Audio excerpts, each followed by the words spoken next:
If I ever switch with Sukuna again, don't hesitate to kill me. I think you could do that. This is what Yuji said to Yuta in chapter 144. In other words, Yuta could have done it.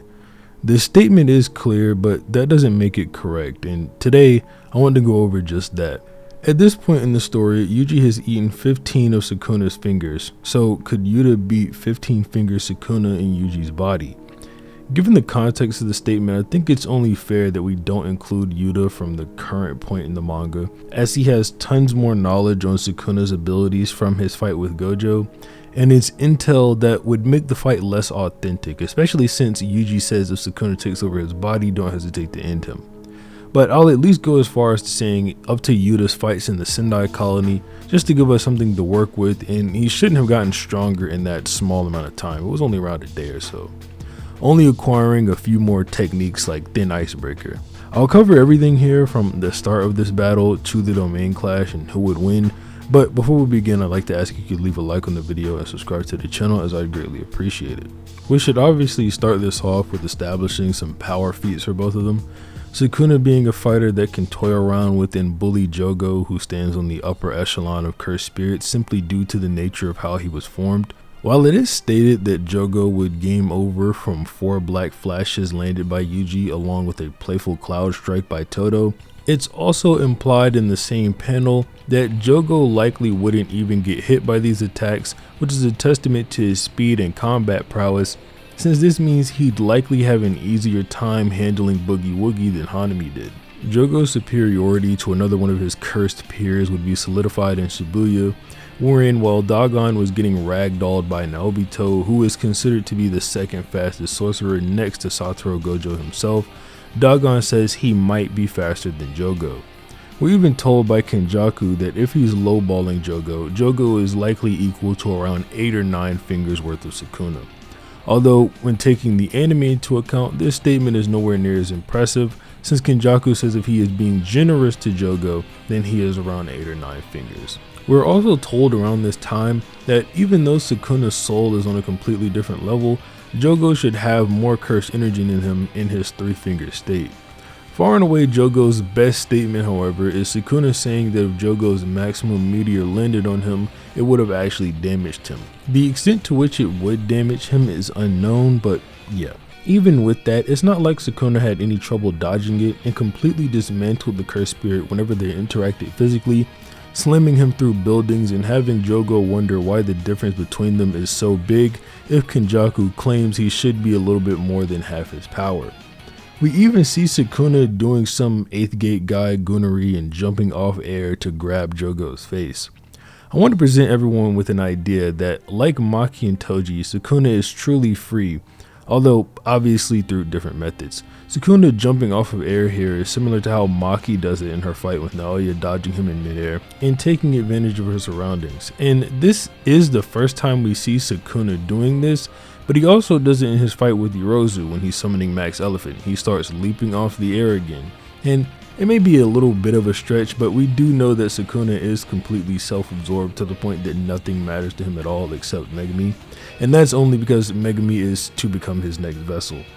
Gege and characters in the manga have both compared Sukuna to the likes of a calamity, the taking of life at a whim, completely unbiased like a tornado, hurricane, or earthquake. Sukuna does what he pleases with overwhelming aggression, and this is what allows him to surpass the horizons of both curses and sorcerers.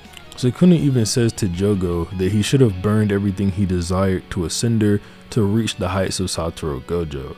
This prospect of selfishness and an overwhelming sense of self, Sukuna just takes to the maximum. I'd love to ramble on about this because it's pretty much my favorite part of JJK, but that's for another video. To momentarily switch gears to Yuta, Yuta should also be capable of wielding this greater than disaster curse level power, and possibly would do Jogo just as bad as Sukuna did. Whether or not Yuji was right about Yuta being able to take on Sukuna, he did throw Yuta into the conversation, which suggests his superiority to Jogo, since Yuji has the memories of what Sukuna did in Shibuya. So he should have saw Sukuna utterly destroy Jogo.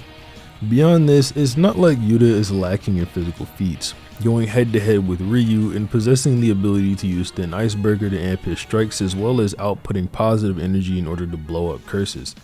Yuta also beats up Yuji without even trying, forcing him to fight on the back foot the entire time they interacted. Translations on this fight can differ, but in the Viz translation, Yuta claims that Yuji held back the entire time, or at least implies it, while the fan translation, Yuta specifies that Yuji only held back towards the end of the fight. I think the fan translations are a bit more accurate, with Yuji reaffirming his resolve at the end of the previous chapter, thinking of Nanami's quote just before he died, saying that he can't die just yet. Even then, it's reaffirmed that Yuta is the strongest sorcerer among them, by him being the second strongest sorcerer to Gojo. I know in the manga this says in unusual abilities, but the character popularity poll confirms in his power as well. Yuji being someone who can keep up with and combat the strongest of the disaster curses Mahito. Mahito awakens from Infinite Void faster than Jogo and is dazed for a way shorter amount of time. This should equate to his reaction speed being faster, as he can process and perceive incoming things better, as well as him and Kenjaku sensing and noticing Mekamaru's spy bot before Choso or Jogo. This becomes important when taking into account Nanami's statement of sensing before seeing being standard for one who is capable. Mahito was also designated the leader of the disaster curses because of his rapid growth. And let's not forget that Yuta possesses Rika, who should clear all of these disaster curses easily. So Yuta and Sukuna both can clearly go in a tier simply above that of the disaster curses, but how do they compare to each other? Let's switch back to Sukuna, as he'll be the start of our comparison. This is also when I'll start placing some of the building blocks for the domain battle, as we're told by Gojo that refinement, cursed energy, or compatibility can play a factor in determining who wins the domain clash. Now we know for a fact that Ryu has the highest cursed energy output out of all the players in the Culling games. That's told to us in chapter 173 and then numerous times throughout the fight with Yuta. Yuji and Sukuna should count as the same person, similar to how Suguru Geto and Kenjaku also count as the same person. So this would lead you to believe that Ryu has higher cursed energy output than Sukuna. This isn't true though. If you look at what time it is when they switch over to Yuta at the bottom of the page here, it says November 12th at 11:28 a.m. However, we know that around this time, and even at least until 12 p.m. on this day, Yuji, Megumi, and Hikari had not entered the Culling games as players. So this doesn't directly mean that Sukuna has a lower cursed energy output than Ryu, who was only slightly higher than Yuta at full power. On the flip side though, it doesn't necessarily prove Sukuna's output is higher either. That would have to be proven some other way. So now that I've played with the idea enough without mentioning it, and I know it's on everyone's mind by now and someone's probably even left a comment, let's talk about 15 finger Megumi Sukuna speed blitzing and beating Ryu. I did say at the beginning of the video that I'd be talking about 15 finger Sukuna in Yuji's body, but this comparison is inevitable. And it's not like you can talk about Sukuna using the 10 shadows, so technically he'd be stronger, because he only used this mantle on Ryu. So the big question is, can he do this to Yuta? The way I look at it, no. But that's because I think aside from this mantle, Sukuna is stronger in Megumi's body than Yuji's body. I've gone on record before stating that I don't think the bath Sukuna took in chapter 216 made him any stronger, but I'm here to say now that I was wrong, or at least I don't hold that opinion anymore, even if I am proven right in the future. JJK is still ongoing. Let's get a few things established before moving forward, because while there isn't solid evidence of this, there are at least implications of it. In chapter 216, Kenjaku asks Urame directly what the purpose of the bath is. Urame explains the bath is a ritual for turning a vessel that is cherished as a family treasure into a cursed tool to protect it from external threats. It means 10 months and 10 days of soaking the vessel in a solution with cursed energy obtained by crushing a choice selection of venomous creatures. This already sort of gives me the impression he's stronger because he's literally soaking his body in cursed energy, and we know that the vessel takes this cursed energy in because Uraume states that this process turns a cherished family treasure into a cursed tool, and cursed tools possess cursed energy on top of having curses dwell in them. On top of that, this is exactly what Gojo tells Yuta to do in Volume 0 in order to turn his katana into a cursed tool and unravel Rika's curse.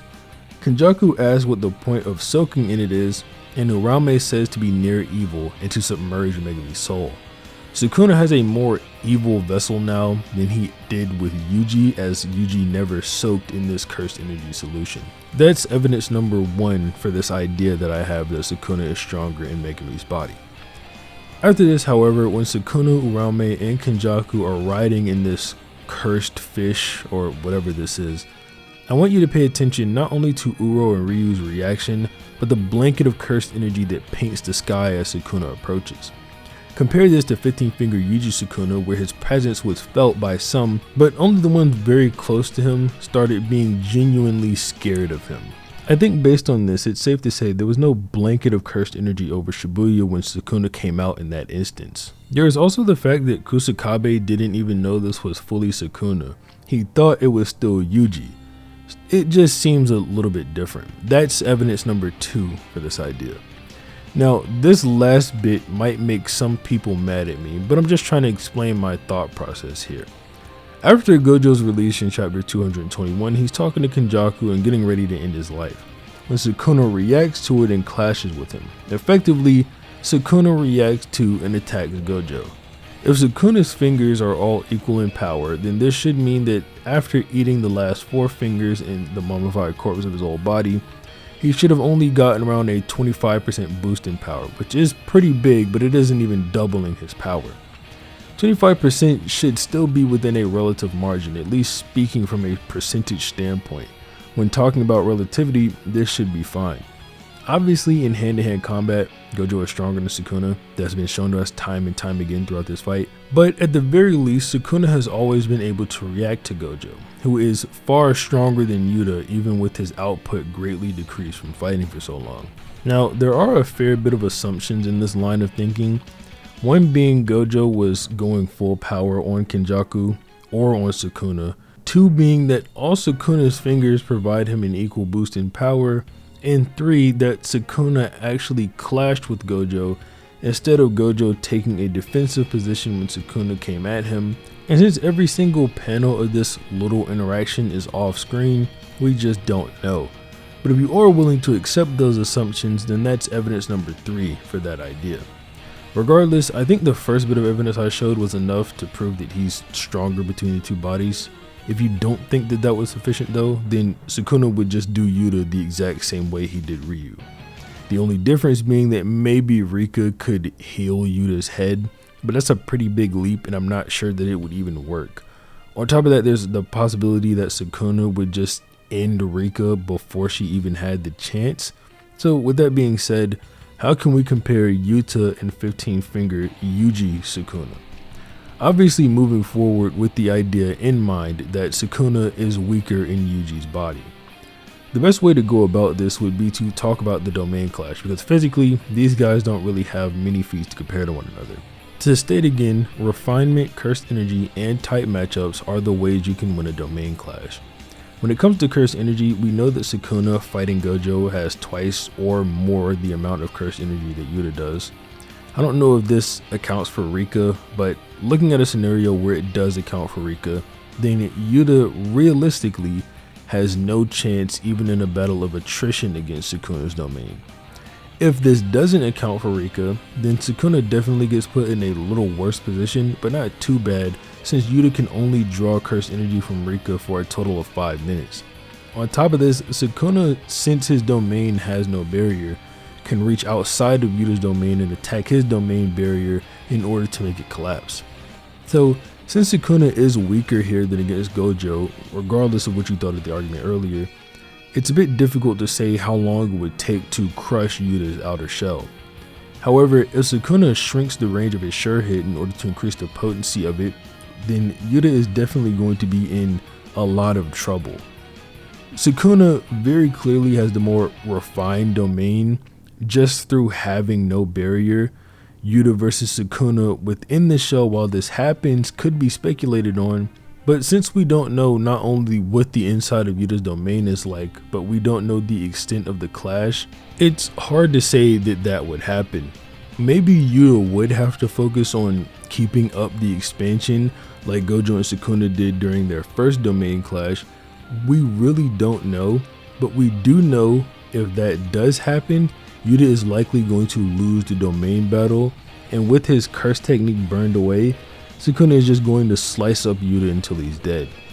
If you want to say that during the clash, if Yuta is having to hold up his domain, that Rika could assault Sukuna in the meantime, that's fair, but I think it's equally fair to say that Sukuna could just dodge Rika for the short amount of time until Yuta's barrier just pops. Since Yuta doesn't have the near infinite cursed energy that Gojo has due to the 6 eyes, and has no idea about healing a burnt out curse technique, there would be no way for him to actually sustain while just getting slashed up by Sukuna.